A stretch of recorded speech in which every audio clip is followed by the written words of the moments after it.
আদেশকে নামাজে অমান্য করা হারাম। কথা বুঝতে পেরেছেন আমার ভাইরা? এরপর একটা প্রশ্ন ছিল মিলাদ কিয়াম। মিলাদ কিয়াম সম্পূর্ণ জায়েজ, তাতে কোনো সন্দেহ নাই। বিস্তারিত দলিল এবং প্রমাণ পূর্বের বিভিন্ন মাহফিলগুলোতে আমি দিয়ে এসেছি। কারণ কিয়ামের মধ্যে আমরা কি করি? নবী পাকের সম্মানে আর মহব্বতে একটু দাঁড়াই, ঠিক কি না? এই কিয়াম সম্পর্কে আল্লামা ইবনু হাজার আসকালানি দুররুল মুনতাজিম কিতাবে লিখেছেন যে তাজিমুন নবী সাল্লাল্লাহু আলাইহি ওয়াসাল্লাম বিজামি আনওয়াই তাজিম আল্লাতী লাইসা ফীহি মুশারাকাতুন ফিল উলুহিয়্যাতি আমরুন মুস্তাহসানুন ইনদামান নাওয়ারাল্লাহু বাসাইরাহুম। আমার কথা শুনেন, ডানে বামে তাকাবেন না। আল্লাহর নবীকে সেজদা করি, আল্লাহর নবীকে তাজিম করিলে যদি আল্লাহর একত্বে শরীক না হয়, সেই সকল পদ্ধতিতে নবী পাককে সম্মান করা মুস্তাহাব এবং মুস্তাহসান। সকল সেই ব্যক্তির নিকট যাদের চক্ষুকে আল্লাহ নুরানি করে দিয়েছেন, বলুন সুবহানাল্লাহ। অতএব কিয়ামে দাঁড়ায় নবীজিকে সম্মান করলে ইশকে কিংবা মহব্বতে মদিনার খেয়াল করে এটা কোনো অবস্থায় হারাম কিংবা নাজায়েজ হবে না। জি,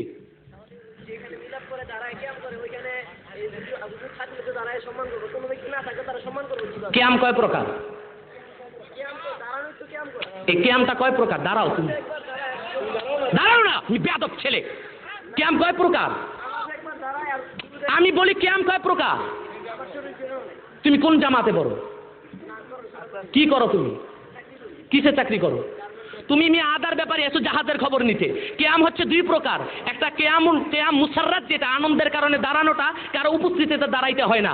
হাদিস শরীফের মধ্যে আসছে এক ইহুদির লাশ আল্লাহর হাবিবের সামনে দিয়ে যাচ্ছিল। তখন আল্লাহর হাবিব বলছেন যে কুমু লিহাযাল মাইয়িত, এই মাইয়িতের জন্য দাঁড়াও। তখন সাহাবায়ে কেরাম দাঁড়ায় বললেন হুজুর হাযা মাইয়িতুল ইহুদ, একটা ইহুদির লাশ এটা। আল্লাহর হাবিব বলেন তারপরও সে একটা মানুষ।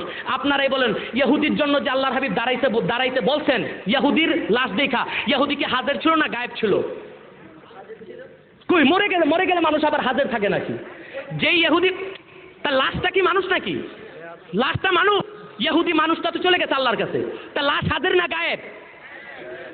এক ইহুদি গায়েবের জন্য দাঁড়ানো যে জায়েজ হয়, আল্লাহর হাবিব মদিনায় শুয়ে আছেন, যদিও তিনি হাজির না হন তারপরও দাঁড়ানো জায়েজ। আর আমরা যখন তাওয়াল্লুদে পড়ি তখন কি পড়ি? নবী পাক পৃথিবীতে আসছেন, পৃথিবীতে আলোড়ন সৃষ্টি হয়েছে, ঠিক না? এই আনন্দের খাতিরে দাঁড়ানো হয়। এই দাঁড়ানোটাকে কিয়ামুল মুসাররাত বলা হয়। মোটেও পড়াশোনা করো নাই তুমি আসছে এই প্রশ্ন করতে। তুমি তো শুনবা আমি কি বলি। তোমার কোনো মৌলবী যদি কিয়ামের বিরুদ্ধে থাকে ডেট করো, আমি আসবো।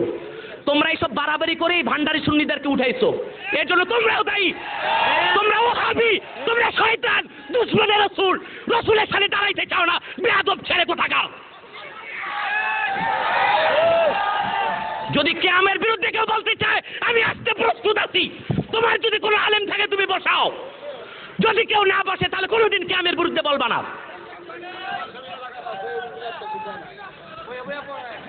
বইয়া আবার কিয়াম হয় নাকি? বইয়া তো এটার নাম জুলুস। এইটার ফাসলাও করো তোমরা এইসব বাড়াবাড়ি করে সুন্নিতের মধ্যে ফাটল সৃষ্টি করতেছো।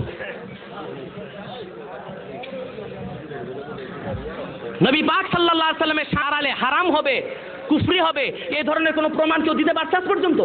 নবী পাকের মহব্বতে দাঁড়ানোটা এটা একটা মুস্তাহসান, আমরা এটা ফরজ বলি না, সওয়াবের কাজ। দাঁড়াইলাম মহব্বতে দাঁড়াই আমরা, এটাকে বলা হয় কিয়ামে মুসাররাত। এখন কিয়ামে মুসাররাতকে এটার অর্থ তো তুমি জানো না, তোমার মৌলবি আসলে না বুঝাই দিতাম কিতাব থেকে কিয়ামে মুসাররাত কারে কয়। একটা খুশির খবর শুনলে আমরা লাভ দিয়া দাঁড়ায় যাই না? দাঁড়াই কিনা? খুশিটা কি চোখে দেখি? নবী দুনিয়াতে আসছে, এই খুশিতে যে দাঁড়ায় এটাই কিয়ামে মুসাররাত। এটার জন্য হাজির থাকা শর্ত না। আর নবী পাক রওজা শরীফে শুয়ে সব কিছু তিনি দেখতে পারেন, এই ক্ষমতা আল্লাহ ওনাকে দিয়েছেন। এই জন্য ওনাকে হাজির নাজির বলি না আমরা, কারণ তিনি একই সময়ে আল্লাহ সবকিছু দেখেন।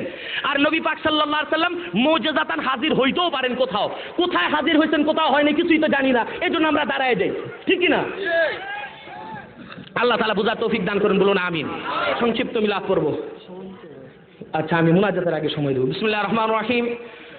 يا أيها النبي إنا أرسلناك شاهدا ومبشرا ونذيرا وداعيا إلى الله بإذنه وسراجا منيرا يا معشر الحاضرين ولد النبي صلى الله عليه وسلم في مكة قبل 1500 سنة وكان اسم أبيه عبد الله وكان اسم أمه آمنة وفي وقت ولادة النبي صلى الله عليه وسلم جاءت نسوة من نساء الجنة ومنهن كانت عاصية ومريم يا معشر الحاضرين قوموا لتعظيم النبي المحترم صلى الله على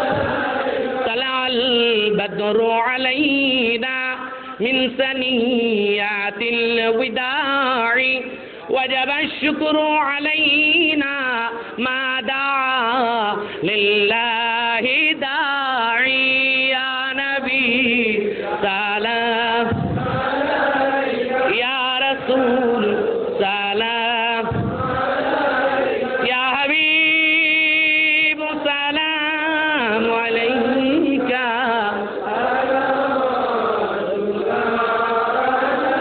بلغ العلا بكماله كشف الدجى بجماله حسنت جميع خصاله صلوا عليه وآله بلغ العلا بكماله كشف الدجى بجماله حسنت جميع خصاله